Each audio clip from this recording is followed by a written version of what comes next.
5G तकनीक तरक्की या बर्बादी।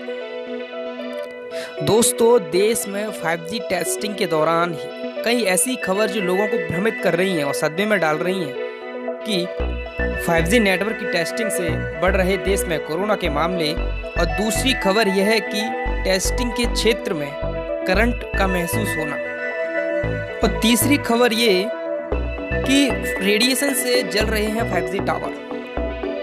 दोस्तों, अन्य ऐसी खबरें जो लोगों को बहुत भ्रमित कर रही हैं, क्या ऐसी खबरें ये सत्य हैं या ये खबर प्रमाणित हैं? दोस्तों, जानने के लिए बने रहिए मेरे साथ। मैं लाया हूँ बिल्कुल सरल भाषा में, जिससे आसानी से आप समझ सकते हैं इस पूरे मामले को।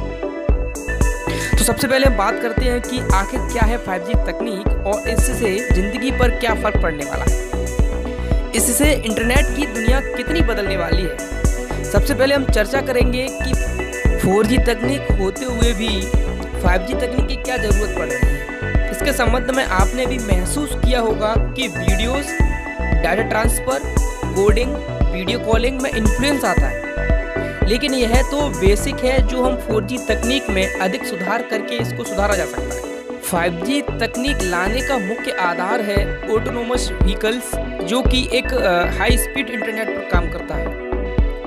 दूसरा स्मार्ट सिटीज़ और टेली सर्जरी, जो कि ये सब हाई इंटरनेट स्पीड्स पर काम करते हैं। अगर इनमें एक सेकंड के लिए भी इंटरनेट की कमी होती है तो बहुत बड़ी हानि हो सकती है। ऐसे ही इंटरनेट ऑफ थिंग्स, जैसे कि smart washing machine, smart ACs, smart fans and all things depend on internet and machine to machine communications, artificial intelligence और मशीन लर्निंग, ये सब के सब एक हाई स्पीड इंटरनेट पर डिपेंड है, जो कि सिर्फ 5G तकनीक पर ही संभव है। और अब बात करते हैं कि इसकी रेडिएशंस का हेल्थ पर कितना इम्पैक्ट है।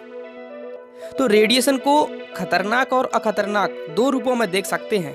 पहला ये आयोनाइजिंग रेडिएशन, दूसरा non ionising radiation. Ionising radiations, जो कि ultraviolet rays, X rays and gamma rays होती हैं, जो खतरनाक होती हैं और हमारे डीएनए पर और सेल्स पर निगेटिव इम्पैक्ट करती है, जो कैंसर और अन्य सीरियस डिसीज होने का खतरा होता है। नॉन आयोनाइजिंग रेडिएशंस में वेवलेंथ की तीव्रता कम होती है, इसकी इतनी शक्ति नहीं होती है कि शरीर पर बुरा प्रभाव डाल सके। इनमें जैसे कि radio, medium wavelengths, FM wavelengths और टीवी, जो कि टाटा स्काई और अन्य नेटवर्क्स इस पर काम करते हैं, वो वाली वेवलेंथ्स, और 4G और इसी पर डिपेंड 5G तकनीक, जो कि शरीर पर बहुत ही कम प्रभाव डालती है। लेकिन इनका एनिमल्स, बर्ड्स पर ज़्यादा इम्पैक्ट पड़ सकता है, क्योंकि बर्ड्स और एनिमल्स ज़्यादा सेंसिटिव होते हैं ह्यूमन की अपेक्षा।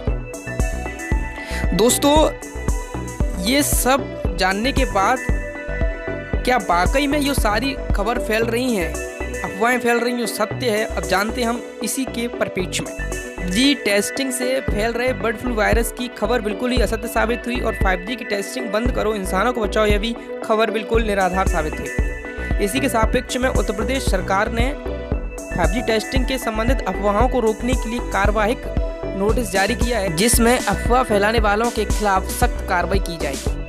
दोस्तों, हम जान चुके हैं कि 5G रेडिएशन एक नॉन आयोनाइजिंग रेडिएशन है, जो कि शरीर पर बिल्कुल नकारात्मक प्रभाव बहुत कम दिखाती है। इससे हमें घबराने की ज़रूरत नहीं है और अफवाहों से बचना है। धन्यवाद।